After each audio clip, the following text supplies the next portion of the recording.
बिहार जैसा कृषि प्रधान राज्य जहां पे 80% से भी ज्यादा आबादी कृषि पर डायरेक्टली या इनडायरेक्टली निर्भर कर रही है, वहां पे कृषि की आय दोगुनी तो करनी ही चाहिए। लेकिन बिहार जैसे राज्य जहां पे अगर हम बात करते हैं कि इतना पिछड़ापन है, यहां पे दोगुनी नहीं 4 गुना का टारगेट करना चाहिए।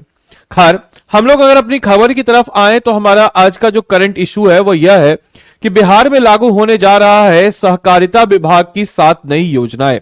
यानी कि क्या क्या ये 7 नई योजनाएं हैं और किसानों को किस प्रकार से लाभ मिल सकता है और किस प्रकार से आप जो सरकार के कुछ पॉलिसीज हैं जो किसानों को लेकर के उसको मेंस पॉइंट ऑफ व्यू से लिख सकते हैं। तो आज के इस टॉपिक में इन सारे पहलुओं के ऊपर हम लोग चर्चा करने वाले हैं।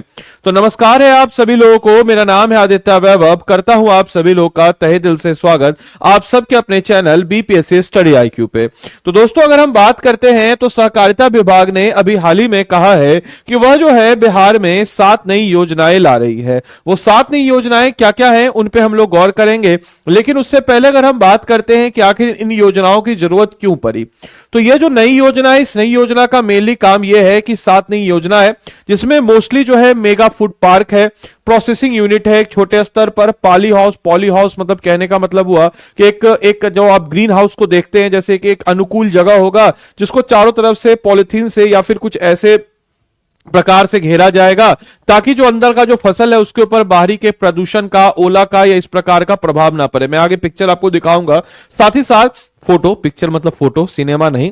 तो इसके अलावा डिहाइड्रेशन यूनिट, यानी कि कोई भी जो हमारा फल सब्जी है वो खराब होता है जस्ट बिकॉज क्योंकि उसके अंदर प्रेजेंट होता है वाटर कंटेंट और वही वाटर कंटेंट में बैक्टीरिया होता है और उसको खराब कर दिया जाता है। तो उस प्रकार के डिहाइड्रेशन यूनिट, ताकि उसको और बेहतर तरीके से और लॉन्ग लास्टिंग तरीके से किया जाए, इस प्रकार की चीजें हम लोग करने वाले हैं। इसके अलावा सहमति एवं प्रस्ताव भी हो गया। इसके तहत हम कह सकते हैं कि वित्त विभाग की सहमति मिल चुकी है और जल्द ही जो है मंत्रिमंडल में इसका प्रस्ताव जो है भेज दिया जाएगा। इसका उद्देश्य क्या है, तो इसका जो मेन उद्देश्य है वो यह है कि छोटे किसानों को मजबूत बनाना, एक ग्रासरूट लेवल पर जो किसान है वहां तक इस सारे के योजनाओं का लाभ करके उसको एक मजबूती प्रदान करना और खेत से बाजार तक, यानी कि खेत में जो प्रोडक्शन हो रहा है वहां से जो बाजार तक पहुंच रहा है उसको मजबूत दिशा देना। साथ ही साथ एक अच्छा खासा चेन बनाना और कृषि उत्पादनों का सही मूल्य सुनिश्चित करना और ग्रामीण रोजगार को बढ़ावा देना, यानी कि हम कह सकते हैं कि रूरल इकोनॉमी को बूस्ट करना जो है इसका मेन मकसद है। नाउ द कंसर्न है कि सर कौन कौन से ऐसे प्रस्तावित योजना है, तो आइए जरा देख लेते हैं।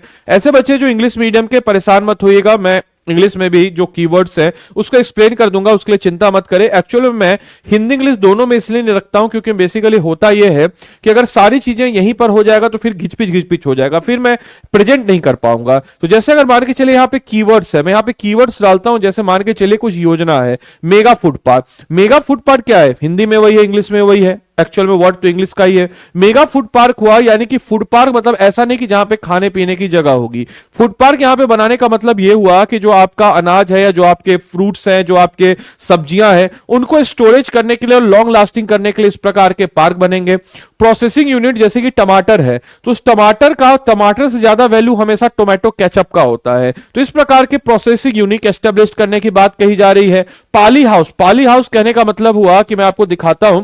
पॉली हाउस, जैसे आगे पिक्चर है देखिए इसको, ये इस प्रकार की चीजें आगे हम आपको, हालांकि ये देखिए ये जो आप देख रहे हैं इस प्रकार का ग्रीन हाउस गैसेज जो आप देखते हैं, इस प्रकार की चीजें जो है पॉली हाउस में यहां पे करने जा रही है ताकि बाहरी से जो किसी भी प्रकार का ओलावृष्टि हो, मौसम खराब हो, पाला गिरे, धूप हो, तो उससे इसको हो। इसके अलावा पैकेजिंग हाउस, क्योंकि अच्छी पैकेजिंग होना भी बहुत ज्यादा जरूरी है। डिहाइड्रेशन यूनिट, ताकि जो है लॉन्ग लास्टिंग कोई भी हमारा फ्रूट्स या वेजिटेबल रहे।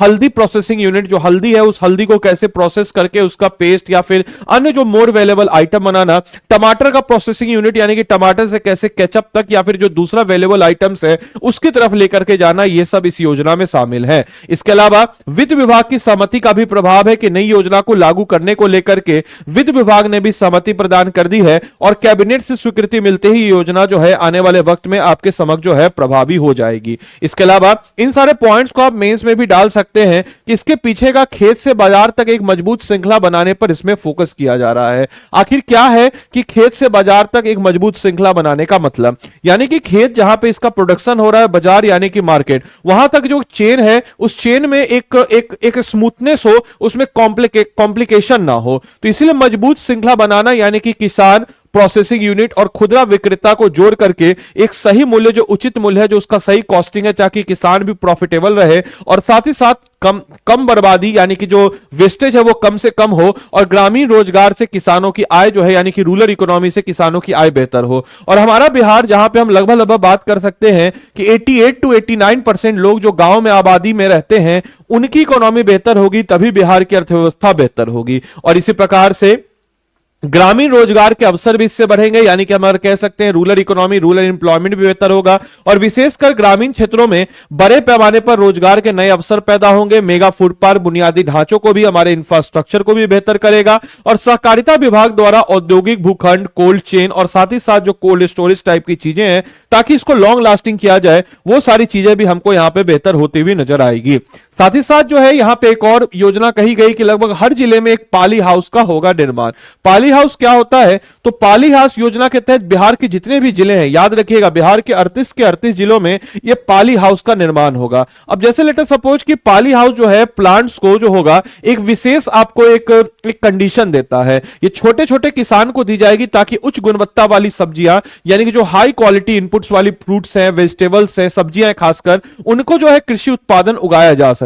और पाली हाउस में किसानों को आधुनिक तकनीक से जैविक खेती करने का प्रोत्साहन दिया जाएगा, जो कि उसको मतलब हम कह सकते हैं कि मोर वेलेबल प्रोडक्ट और ज्यादा कॉस्टली इफेक्ट बनाता है। साथ ही साथ जो अगर मान के चले कोई बेमौसम खेती संभव हो सकती है, जैसे फॉर एग्जांपल कि धूप बहुत ज्यादा है, फिर भी इसके अंदर क्लाइमेट और कंडीशन उस हिसाब से होगा, पैदावार सामान्य खेती से 2 से 3 गुना ज्यादा होगी। तो इस प्रकार के पाली हाउस को हर जिले में बनाने की बात कही जा रही है।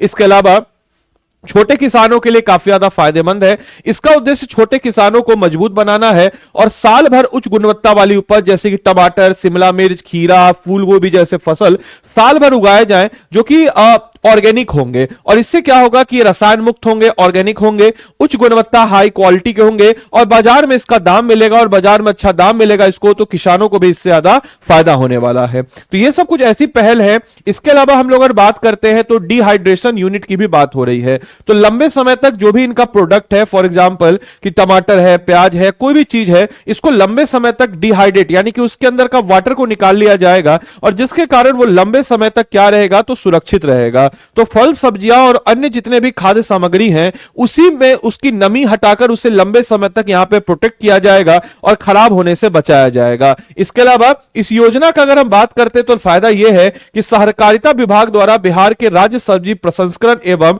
विपणन योजना जो है, जिसको हम कहते हैं वेज फेड, इसके माध्यम से किया जा रहा है। तो वेज फेड क्या है? तो वेज फेड की बात अगर हम करते हैं तो वेज फेड जो है ये इसके अंतर्गत जो है किया इसको जा रहा है। इसके अलावा इसमें अगर यह भी कहा जा रहा है कि विभाग की प्रस्तावित योजना जो है छोटे छोटे किसानों के हित में होगी, और डिहाइड्रेशन यूनिट जैसे अगर हम बात कर सकते हैं कि निर्जलीयकरण या जिसमें वाटर को निकाल लिया जाता है, और ऐसा उपकरण जो किसी पदार्थ से नमी को हटा देता है उसको हम कहते हैं। और इससे क्या होगा कि इनके जो फसल है या जो भी इनका वेजिटेबल्स है जो है वो लॉन्ग लास्टिंग रहेगा। आपके लिए क्वेश्चन है कि पाली हाउस योजना का मुख्य उद्देश्य क्या है? बड़े किसानों को निर्यात के लिए फल उगाना, छोटे किसानों को आधुनिक तकनीक से बेमौसमी खेती के लिए प्रोत्साहित करना।